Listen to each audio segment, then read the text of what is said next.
Yes, welcome to Home Studio Q&A for another week here on Home Studio Q&A or Studio Live today. Take your pick, one of those two. This is our weekly show all about home recording, mobile recording, the gear, the software, the DAWs. Your questions will be answered, or at least I'll attempt to. And the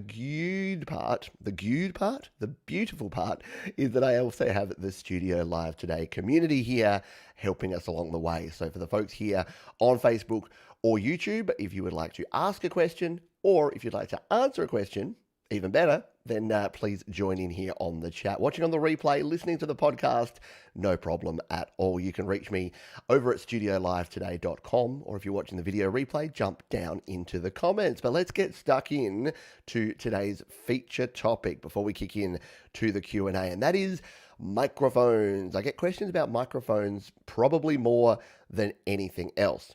So what do you look for when you're choosing a microphone, and how do you choose the microphone that's going to be best for you? Well, there's a couple of things to keep in mind here. Number one is, what are you recording? So like most things, the answer is a big fat it depends. If someone says to me, what's the best microphone under $100? I'll say, what are you recording? Because that's a super important question to ask, because if you don't know what you're recording, you don't know what microphone to use. But let's go through the basics here. We're going to go through the types of microphones, what to look for in a microphone, and then my personal recommendations. So let's hold up two fairly typical microphones that you might find in a studio or home studio. On this side, in this corner, we have the Audio-Technica AT2020. This is a condenser microphone. It's a side address, large diaphragm condenser. We'll tell you what that means in just a moment. On this side, we have the Shure SM57. You can see, you can't feel it, but it's weighty. So the Shure SM57. This is a dynamic microphone, and that is different, which we'll talk about in a moment. There's other types. So we've got the AKG D5. This is my go-to vocal mic if I'm doing live performances, and I'll probably use this in my show this afternoon. I'm doing a happy hour show. And then if you're looking for a cheaper condenser microphone, actually it's about the same price these days, the Samson CO1. So you can see the difference there.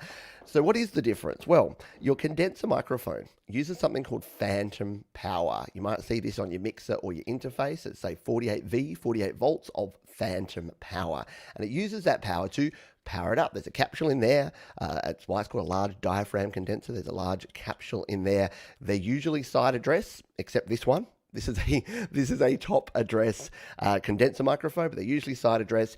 And if you're plugging them in, you need to make sure that you have something that you can plug into that has that power. Now, good news is almost every audio interface and mixer on the market these days does have 48 volts of phantom power. So you'll usually be able to find a way to plug it in. But if you're trying to plug into an amplifier or into an old mixing desk or something that doesn't have phantom power, then you can only use a dynamic microphone. So why would you choose one over the other? The condenser microphone picks up a lot of sound. So this will pick up some detailed sound, really clear, really crisp. Now that is good, but the drawback of that, it's good to capture that sound. So if you're playing some nice acoustic guitar, or if you've got a female vocal that's a little bit quieter, not even necessarily female, but a quieter vocal, the condenser microphone is going to do a good job because it's very sensitive. It's going to pick up a lot of stuff. Because of that sensitivity, it can also be a little bit prone to noise. So it is going to pick up some of the noise in your environment. So keep that in mind with your condenser.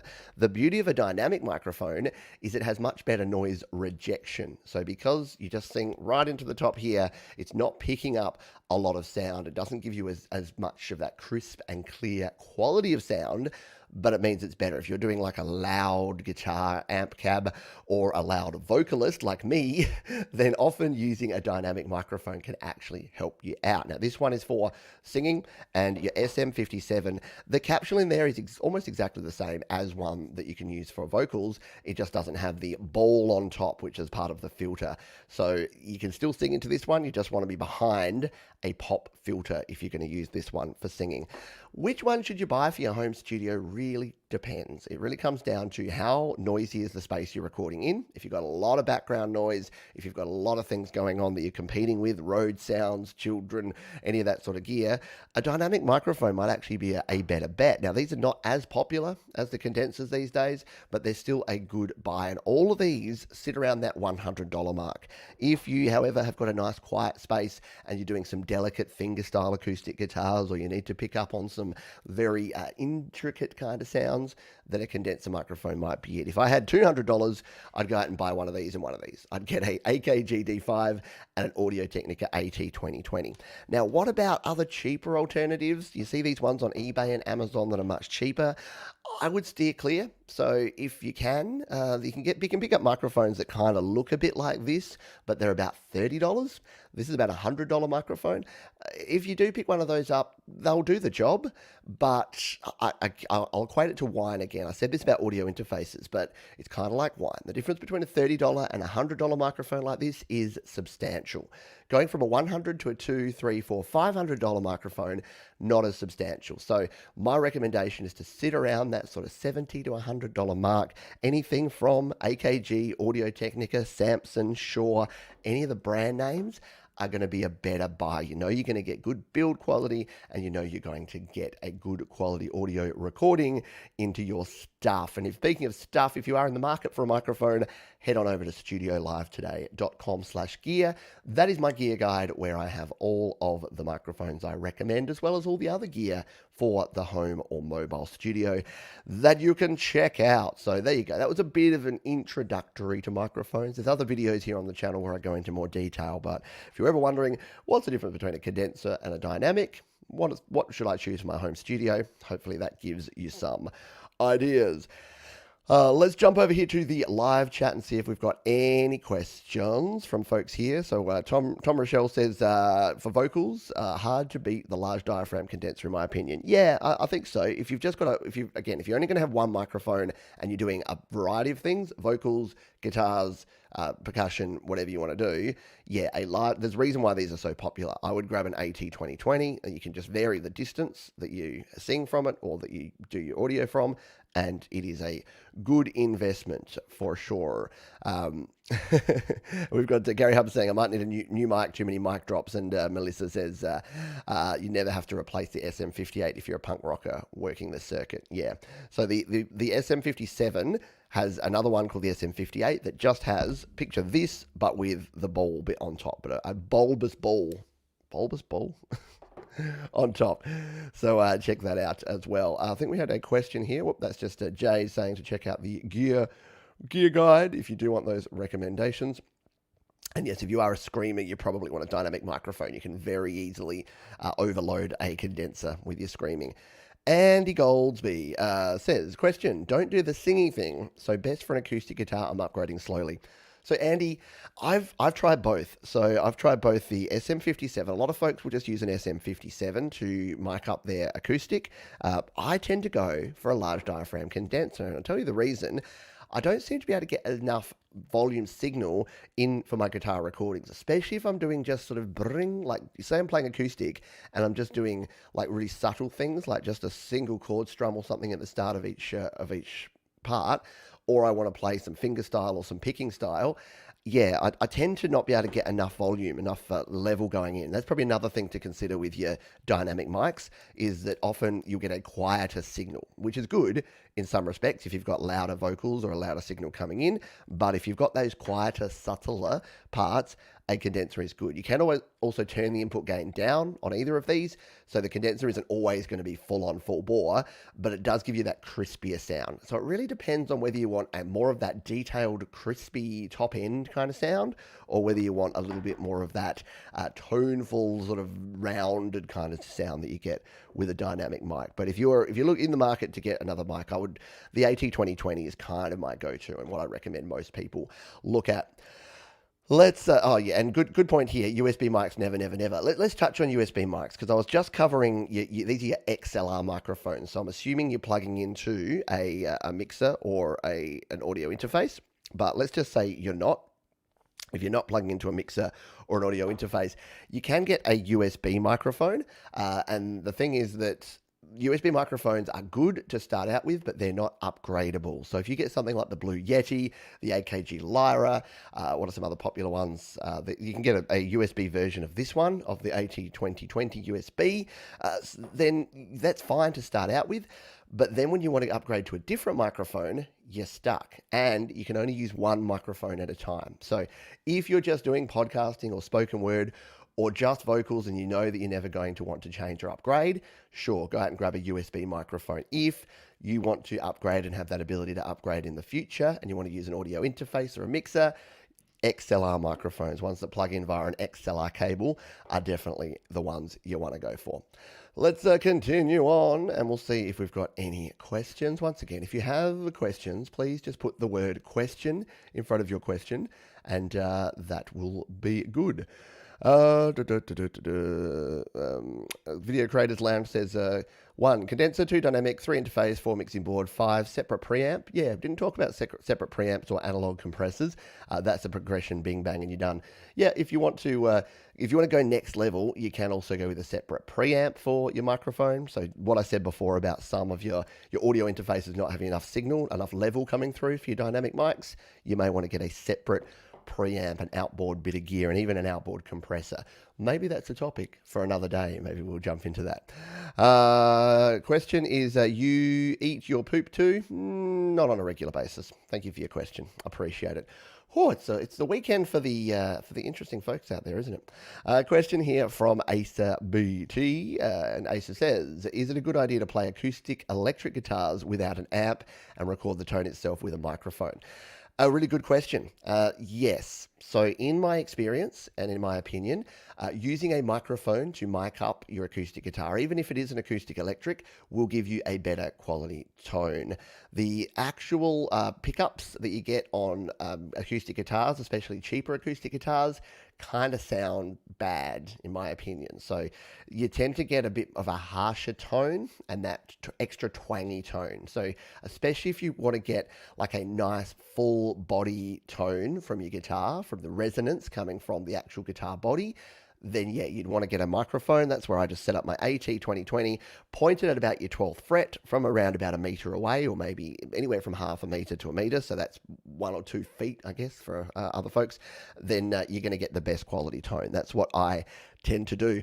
I must admit though, my Taylor acoustic, since I've had the Taylor, that has a really nice pickup, and I've legitimately just recorded direct in, just plugged in a guitar cable and plugged directly in to the DI, so to the standard instrument jack input of my mixer or of my audio interface, and it's been beautiful. So and I've used that in actual songs and recordings. So experiment with it. It is definitely easier because you're going to get a more consistent tone if you plug directly in. But if you want the best quality tone, in my experience, then yeah, that is something that you will need to explore. Alrighty, let's continue on here. We'll jump into the questions that we've had throughout the week. But once again, if you do have a question, please just put question in front of the question, like Melissa has done here, who said, question, a headset mic for podcast can spend $200, have tinnitus mild. A headset mic. Now, I'll throw this out here to the community because I've never used a headset mic, so I've never really used a good quality headset. There are a few made by, so Sennheiser make the HD, I can't remember the name of it. It's one of the HD 200s, but there's a headset version of it. So it's very similar to these, to the HD 280s, but it has a fold down microphone. So being Sennheiser, you'd imagine that's going to be pretty good quality. I'd stay around the audio brands. So AKG, Audio-Technica, Sennheiser, sure. But yeah, I've never actually used one. So maybe someone here in the chat has some recommendations for you around a headset mic, and we'll find out. We'll continue on here. Tim Thompson said, the Samson Meteor USB is what brought me to this channel, looking for reviews. Great little mic. Yeah, and look, when I talked before about USB microphones, again, there's nothing wrong with a USB microphone. I warn people up front that if you are going to choose a USB mic, when you go to upgrade, you kind of leave that mic behind and you have to get a new setup. So, because people come to me and they're like, what should I buy? I say, yeah, the Samson Meteor. It's a great little USB mic. It's about $60 and you're done. You're set up. But the problem there is if you then want to update and get an Audio-Technica AT2020, you've either got to buy the USB version and get rid of the Samson Meteor, or you've got to set yourself up with a audio interface and a mixer. But again, if that's what you want to do, I probably was a bit too strong on that before. So let me just reiterate that USB microphones are actually great. Like the quality of the mic and even the quality of the interface going in is really good, and you don't need anything else to set up. It's plug and play, and you're off to the races. And the quality, like I said, the quality of them is quite good. So there you go. Let's continue on here, shall we? And we'll jump into some of the questions that we've got through the week. Actually, Jay's got an answer here. I have the MSI Headset Mic, not gaming. It's incredible. Came with my MSI gaming laptop. Gaming. So yeah, the gaming headsets are probably pretty good. And actually, I did watch a video the other day where they were testing. Actually, it was Bandrew over at Podcastage. I'm almost positive he reviewed some headsets and from a audio mic quality. So head over to Podcastage, Podcastage, search headsets, and yeah, Bandrew over there. I'm almost positive it was him that did a video on that. So check that one out. Let's jump into some questions. We'll have a quick drink while you read this one, and then I'll read it out for you as well. Question here from Ecstasy. I want to upload on Apple, but it won't work. It says the name can't be changed, but it was misspelled, and now I don't know what to do. All right, here's the problem. If you're releasing music, and I've actually got a video coming out tomorrow, which is my simple 5-point checklist for releasing music, because it is super duper trooper important to get things right at the front end when you're releasing music. That includes spelling, title, album artwork, your audio, everything you're putting into your releases. I can't stress that enough. It's the old measure twice, cut once thing. Just spend some time. Now, I'm not saying that to make you feel bad if you've made a mistake. We all make mistakes. It happens. Now, if you make a mistake on your actual song title or on the audio album artwork or on the audio file, you can remove the song and then re-upload it. If your artist name is wrong, with someone like DistroKid or even other platforms, that's going to be more of a problem because it locks that artist name in as your artist name. So you'll need to firstly remove anything you've released using that artist name, and then you'll have to contact DistroKid because there's no automated way to change your artist name. Once you've used your artist name the first time, that's your artist name. And then when you release future songs, it's going to use that same artist name as well. So, yeah, I would keep that in mind. And again, not to guilt you and make you feel bad if you made that mistake. But make sure if you do make a mistake, you bring everything back down and then you should be able to re-release it. But you will need to contact DistroKid to get your artist name changed beforehand.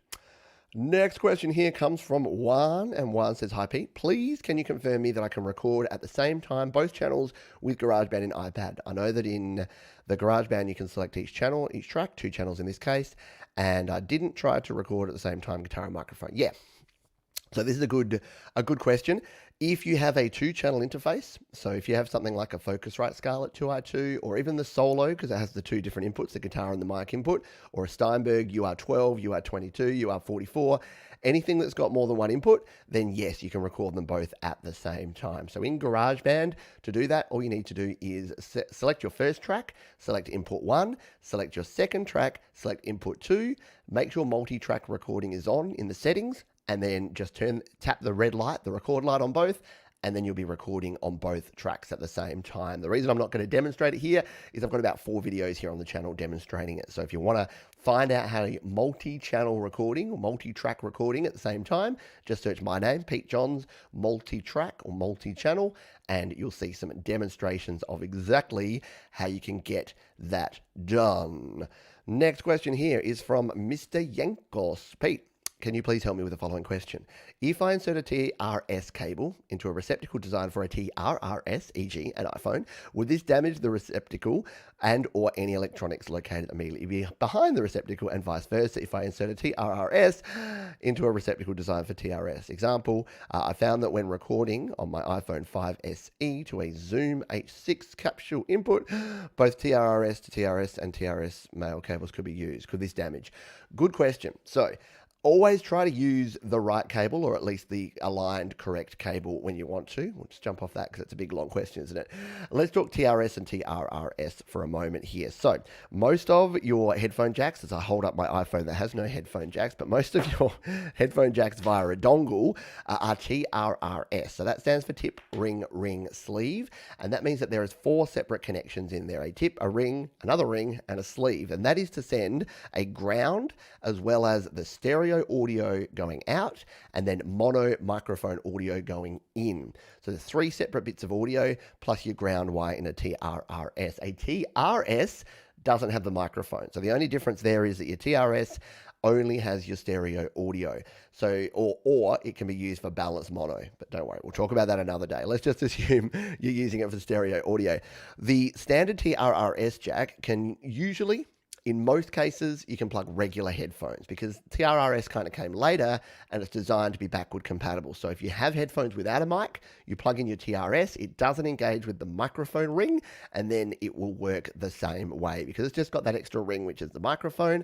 It should work fine. The other way around is what can get you into trouble. Is you've got just a TRS jack and it's expecting just that tip and ring and sleeve, and it's got an extra ring in there, that can be sending audio or trying to receive audio and lining up with the wrong pins inside your socket. So that way round, I would try to avoid plugging anything TRRS into. And if you're wondering what that looks like, you won't be able to see it so well here.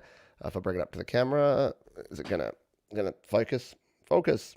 Yeah, so you can see vaguely there behind the blurriness that it's got the tip, the ring, and then the sleeve. So anything that has these 3 lines going across it that divides it into 4 sections is TRRS, and that's your standard headset microphone that has your microphone and your stereo. And then if it's only got those 3 things, if it's TRS, then that's just audio one way, just your stereo audio. So hopefully that helps you out, but try to plug your right things into your right things. It's going to help you the best, but yeah, TRS into TRRS is okay. Let's jump in and grab a couple of questions. So Asa BT, I've missed the question. Well, I'll answer this one and then we'll answer that one. Has anyone on here heard of the Midi Digital from Blue? I haven't. The Midi Digital from Blue. I'm wondering if it's the Blue microphones. Midi. What is the Midi from Blue? Blue microphone, Midi Digital. I'll bring it up here and we'll take a little bit of a look at it. In fact, I'll bring it up over on the screen. That way you can have a look at it too, because I haven't seen this, and this actually looks kind of cool. So it looks a little bit like this. It is a ultra compact stereo condenser microphone that turns your iPhone or iPad into the sleekest mobile recording device around. Capture pristine recordings of live music, audio for video, podcast, interviews, guitar and vocals, and whatever else you can imagine. Wherever and whenever inspiration strikes. And it's Lightning and iOS 7 compatible. So you just plug in and go. With Midi Digital, it's simpler. Okay, so it's similar to the Shure MV. What's the one I use? Shure MV88, the little lightning-based microphone. No, I don't want to join your newsletter, Blue. So it's a little lightning-based microphone that plugs directly into your lightning port. It looks like it's pretty good. It looks, like I say, similar to the Shure MV88 that I use, which is a good microphone. Here's the thing on lightning-based products right now, I would avoid buying them.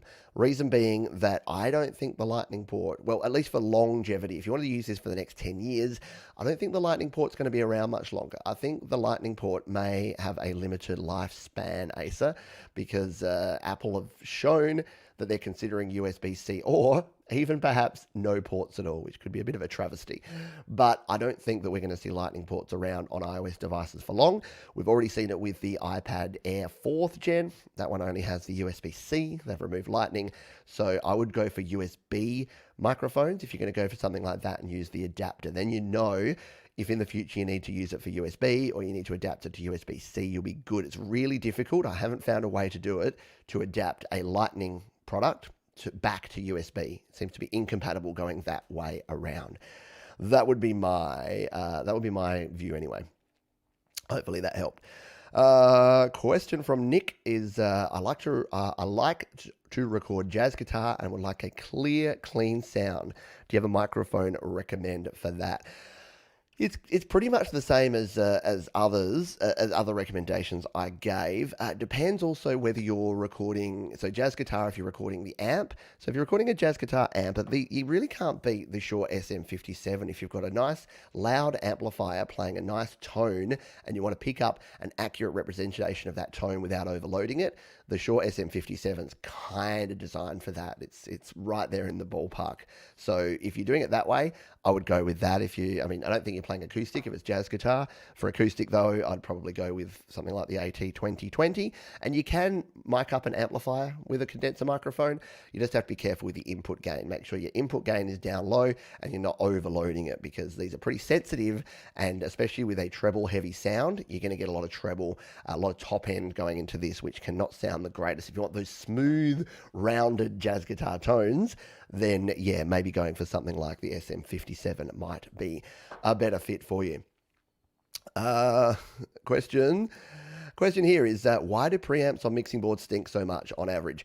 It's a good question. So we talked before, and we didn't go into the detail about the difference between an audio interface and a mixer, but the basics are that an audio interface has usually 2, sometimes more, 4 or more inputs, which are preamps, as well as usually a combo jack. So you can plug in your guitar, your 1/4 inch, or you can plug in an XLR microphone. And they have a preamp, which is a preamplifier, which is the thing that takes the analog signal here and amplifies it so that the converters can then turn that analog signal into a digital signal. Why do mixers at the same price point have poorer preamps? Well, it's because a mixer has a whole bunch of other things to do. So if I'm looking down here at my Zoom Live Track mixer, and I've got a 3-band EQ, I've got the ability to change the trim here as well as the volume on my channel. I can record each channel. I've got 48-volt phantom power. I've got the ability to put a pad on there.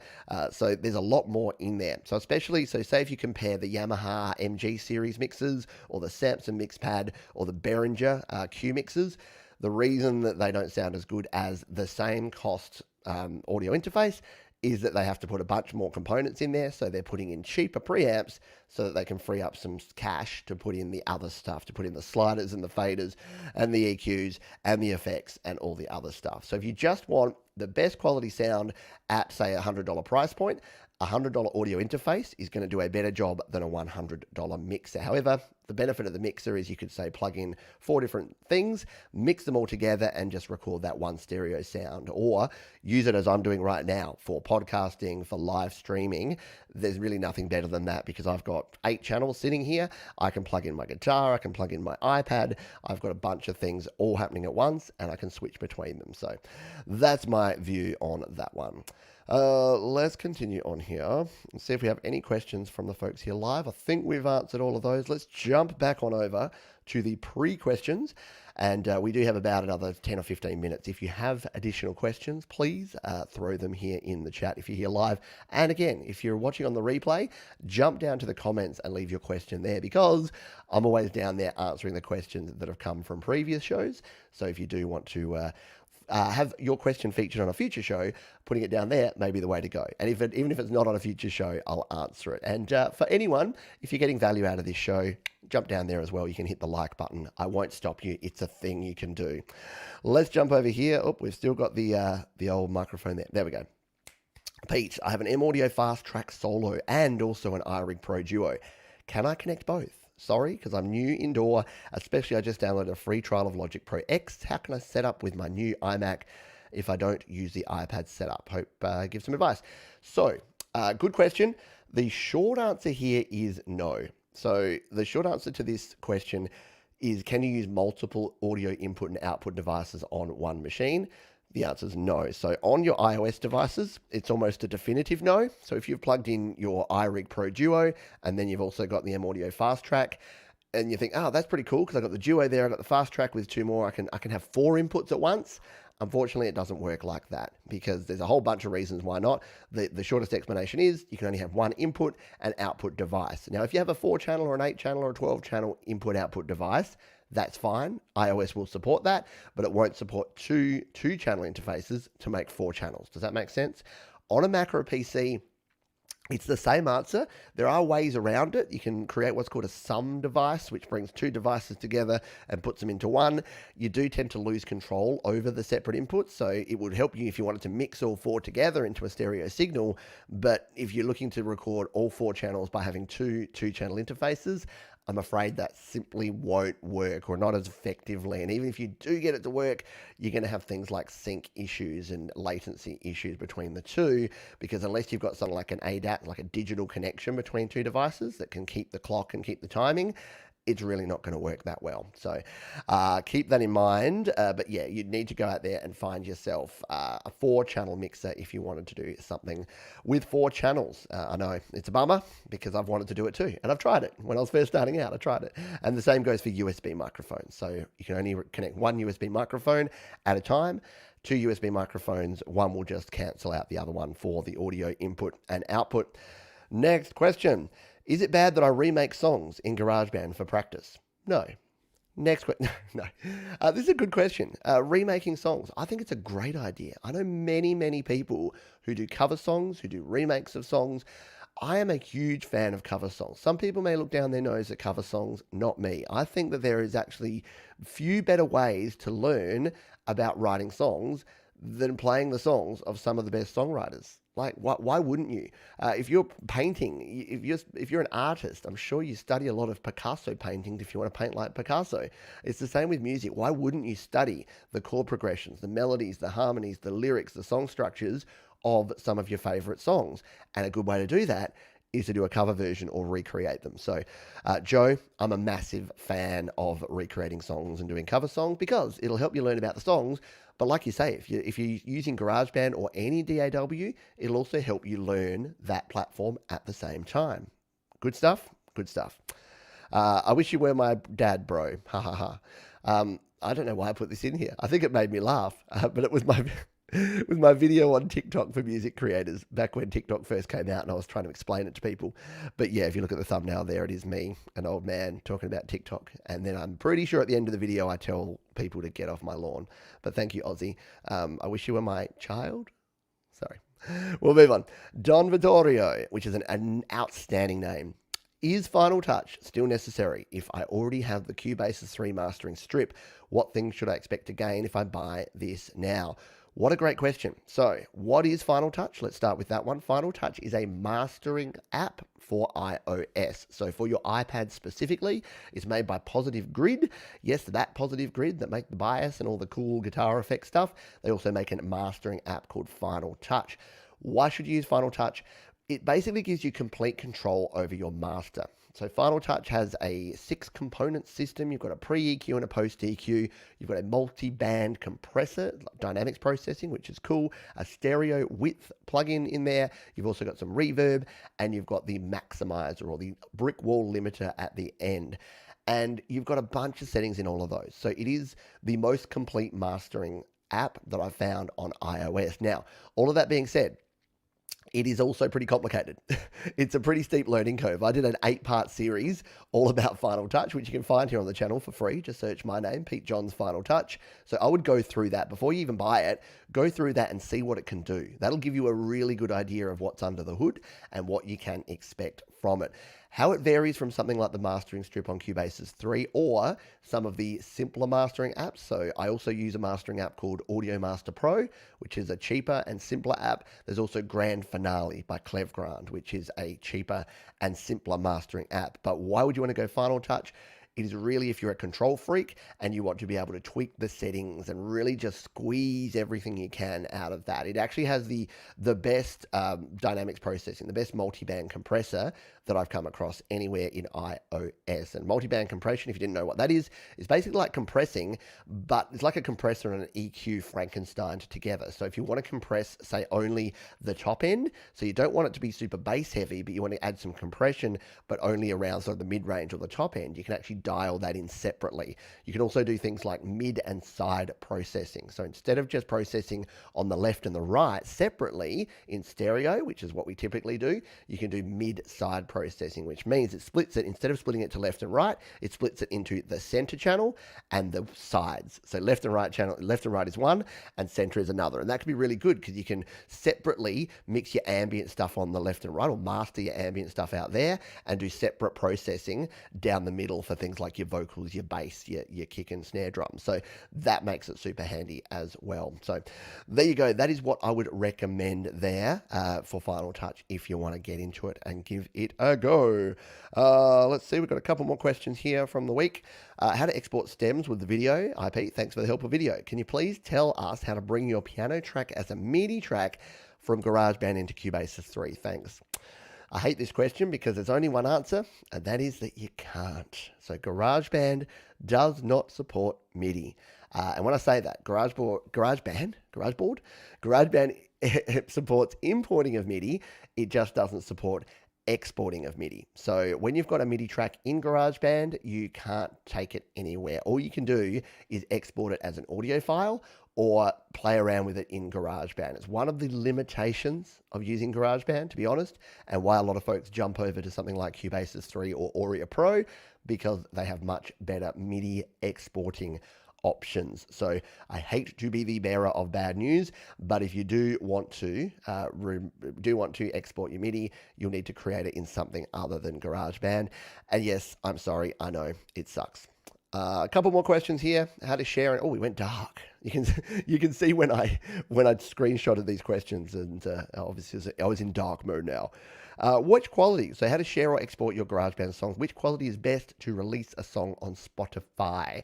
Once again, I'm going to pimp my own stuff, which is I have a video coming out tomorrow, premiering around about this time here on the channel, and that is my 5-point checklist for releasing songs. And one of those is audio quality. But here's the sneak peek into the answer. It is the best quality you can. So for GarageBand, you want to export a WAV file, a 24-bit 44.1 kilohertz WAV file. That is going to be your best possible quality that you'll get out of GarageBand. You never want to use compressed audio, so stay away from anything that says MP3 or M4A, and that's the same for any DAW. The reason being that you might say, well, Pete's going to get compressed anyway. Yeah, but you don't want it to get double compressed. So when it goes into YouTube or Spotify or iTunes, Apple Music, Amazon, it gets compressed into whatever streaming format that they use, which is usually something like a 320 kilobit or 256 kilobit file. So that is going to push it down a little bit anyway. But you want to get the best quality going in. So before they compress it, if it's going to lose a bit of quality, it's not going to be your fault, because if you already compress it down to MP3 or M4A and then they recompress it again, you can start getting some artifacting and some significant quality loss there. So what quality is best? The best quality you can. That's generally 24-bit, 44.1 kilohertz audio. You won't go far wrong. Next one here. Can we score in iOS? Robert Scorby asks. So no, Robert, no, GarageBand doesn't have a score feature. It does in the Mac version. You can actually see notation of your song, and Logic Pro, I think, has the same sort of thing. A lot of other apps do. GarageBand ain't one of them. So unfortunately, you get the piano roll editor and you get the audio editor screen, but you can't actually go in there and do traditional scoring using your bass and your treble clef and your staff and staves and quavers and crotchets and all the rest, unfortunate. Speaking of crotchets, I'm a crotchety old man, aren't I? Oh, that was terrible. Let's continue on. The Singing Panda. I would like to see a Singing Panda. It says, whoa, this is what I'm looking for, Pete. May I know how to connect your GarageBand performance into a live stream if possible? I have a Behringer UMC22 for my interface, and I'm planning to connect it output to OBS. We'll just do my mixing in GarageBand instead, or should I buy an actual mixer? So this is a little bit of a challenge. So if you're using, say, OBS on your PC, then yeah, if you've got an audio interface plugged in, this is what I used to do. I used to use my Steinberg UR44, and I would just plug in stereo.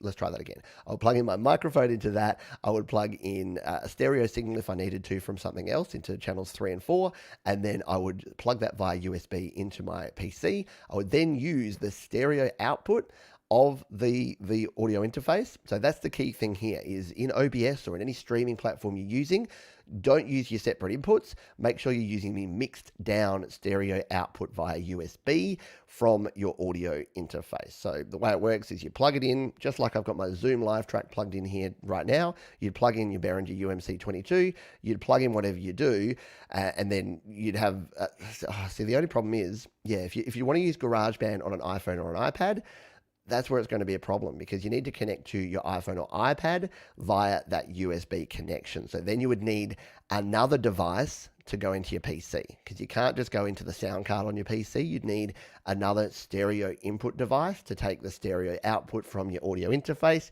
going into your PC. So if you want to use GarageBand like a processor in between, then you'd need another device to connect the stereo out from your Behringer into your PC. So maybe a mixer would be a good option for you there, or you'd need some other sort of audio interface device. I hope that makes sense. Last question from the week here is from Emmy Fox. Says, hi, if I were to use the Lightning to USB adapter with my 12.9 iPad Pro, could I plug in a keyboard or is it only used for transferring, uploading data like pictures, videos, etc.? Thanks. Yes, you can. So as long as, say it with me, folks, as long as you use the genuine Apple Lightning to USB 3 adapter, you can plug in pretty much any USB device. So audio interfaces, audio mixers, MIDI keyboards, mice, keyboards, what have I missed here? USB microphones, pretty much anything's going to be supported as long as you're using the genuine Apple Lightning to USB 3 adapter. I've tried the other ones. I've tried them so you don't have to. The cheaper aftermarket third-party ones, you might pay $10 or $20 or $30 less, but you're not going to get the quality. And like, why would you, that's going to be the central hub of your recording setup. So why would you skimp on that one when, for $35 or $39 US, it depends where you buy and what the price is at the time, you can pick yourself up the genuine one. The beauty part of the genuine Apple one is it also has a lightning port on there that can help you charge your device at the same time. Alrighty. I'll see if we've got any other questions here. We'll come back over to here. See if we've got any other questions here. John says, can you record a Meri keyboard in a different key on GarageBand? I don't quite understand the question, but some MIDI keyboards allow you to transpose on the keyboard. Sometimes you'll need to play it in and then transpose in GarageBand. So it depends on the keyboard. I don't know that keyboard. Check the manual and see if there's a way to auto-transpose. It's actually a cool feature. Some of your MIDI keyboards, you can play it in C and then just transpose it up. So you want to play in C sharp, but you suck at the black notes, just transpose up a semitone, play it in C, and it instantly converts it to C sharp for you. It's pretty cool. I think I had another question here from Video Creators Lounge. What is your method for convincing an amateur musician to wear headphones or earpiece during a live performance when loud monitors are not an option to protect them from embarrassment? I mean, yeah, I'm not a live audio person, so it's probably not a good question for me. When I have played live and the monitors are not there, or the monitors are really quiet, I've often wished that I had an in-ear monitor or some sort of headset that I could actually hear. I know for me, even when I play live concerts here, I'm always wearing headphones just because I don't do so well with the ambient noise, trying to play guitar and sing and then interpret it at the same time. I'm very much a single tasker. So, maybe if you're having that problem and you're doing live shows, maybe record and film them and then just subtly say, let's just play this back and then see what it sounds like. And Andy said exactly the same thing. Record the sound check and play it back to them. Yeah, sometimes people just, you often can't hear what you sound like when you're talking or when you're actually singing. Have you ever, well, everyone's done this, right? You've recorded yourself, and especially when you first start out, and then you go back and listen to your voice, you're like, I don't sound like that, because resonating inside your own head hole, you think you sound way different, and then you hear it back, and you're like, oh, I didn't know I had such a nasal, whiny, lispy voice. That's terrible. Or is that just me? I don't know. But yeah, that's a good idea. I would do that. Record them and then say, can I give you the monitor now? Can I give you the earphones, please? Thank you. Alrighty. Yes, if we've got any final questions here, please do speak now. We've got about 5 minutes left here on the show. And while you think of any final questions or anything that you want to ask here, I will go away and try to tell you what else is happening this weekend, because there's a lot. I've got a few of things coming in here. What do you think of the Maono AUPM 422? I have not heard of it. I'm sorry. So I don't know. I don't have opinion on it because I've not used it before. Question, how to sound good in GarageBand iOS? A short tip, how to sound good in GarageBand. A short tip, how to sound good in GarageBand iOS. If you're talking about recording yourself, the biggest tip I have is input gain. So setting your input gain correctly is the difference between a very cool professional sounding recording and a quite amateur recording. So when I say correctly, I mean not too loud and not too soft. So whether you're using a microphone, an external device, the actual built-in microphone in your iPad or iPhone, if you're recording any sounds, there's two things to keep in mind: the distance from the microphone. So I get a very different sound if I'm right up here on the mic. I get a bit of a, hey, welcome to Studio Live today. I can do the radio announcer stuff. If I get too far away, you're going to get a lot more of the room sound because it's going to echo a lot more. So having a middle distance from your microphone is important, and then how you set the gain. So I'll just do an experiment here. If I pull this up like that, that's overloading. You can hear like background noise and all bad things going on. If I bring it down too much, you can't really hear much of what I'm saying. So getting your input balance and the gain right and getting it right at the source is super important. If you go too loud and you get digital clipping, you can't fix it. Digital artifacting cannot be fixed. So don't go too loud. If you're too quiet, what you're going to have to do is turn up the volume so much that you're going to bring up that noise floor. You're going to introduce so much noise. So setting your input gain is the one tip that I would go with there. My view for ribbon mics for vocal. So yeah, the one I talked about microphones. So I talked about condenser microphones at the start and dynamic, other way around, condenser and dynamic microphones. I didn't talk about ribbon microphones, mostly because they're super expensive. They're super delicate. They're not really suitable for the home studio. They're more of a pro studio mic, and I normally don't differentiate between home studio and pro studio. But there's not too many people that are going to go out and spend $500 on a ribbon mic. They can sound really good. You do have to be really careful with them, because if you do something like try and put 48-volt fan and power through, you can explode them. And the diaphragms, because of the way they're designed, the diaphragms are super delicate as well. So you can overload them with loud sound. You put that in front of a Marshall stack, and your ribbon microphone becomes debris in the space of about 4 seconds. So I don't use ribbon microphones. I've never really used ribbon microphones, but if you're interested in them, plenty of other folks have reviewed and talked about ribbon mics. So you can go and research and find out about them as well. Alrighty, I'll come here. And yeah, thanks for the suggestion. So that was in relation to the recording someone. So Video Creators Lounge said, yeah, didn't think of that. Yeah, I think just hearing yourself can be really useful. And if you just show someone, as if you tell someone something, it can be one thing. If you actually show them and give them some evidence and proof, it's another thing. Most of the time. You know what I'm saying? Let's continue on. So we'll continue on by finishing up. That is going to do it for this episode of Home Studio Q&A. But guess what? If you're here live, we've got something pretty exciting coming up for you in just 10 minutes time, 8 minutes time. In fact, I better get a move on. So coming up next here on the channel is this. If we jump over to this, oh, that's the wrong view. You don't need to see that view. That's the backstage. That's the background. But it is this. And it is a premiere video that is coming up. There it is.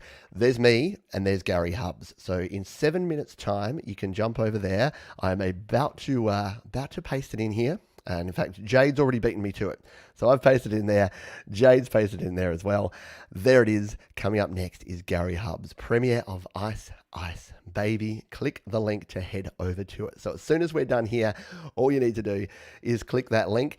There'll be a link in that video to our next show. So straight after that one, I will be back and I will be live with Gary. So Gary and I are about to jump into the green room. We'll be sitting backstage watching the premiere, and you can join that premiere. Chat to us in the chat there, and then straight after that, we'll jump back in. Give us a couple of minutes, and then we'll be back in and talking live so that we can ask and you can fire your questions at Gary about that. Should be a lot of fun. So join us for that. After that, we've got the happy hour coming up. I'm going to be performing my album from 2018 called Selfish Aware, doing a live performance of that album pretty much end to end. So that should be a lot of fun. Tomorrow, we've got Garageband Weekly, followed by the premiere video of my 5-point checklist for releasing music. So that should be a lot of fun. We'll talk about the upcoming Apple announcement and what that is going to be all about. But for now, all we need to do is do what I do, jump over to the lobby, to the foyer, to the hallway, I don't know,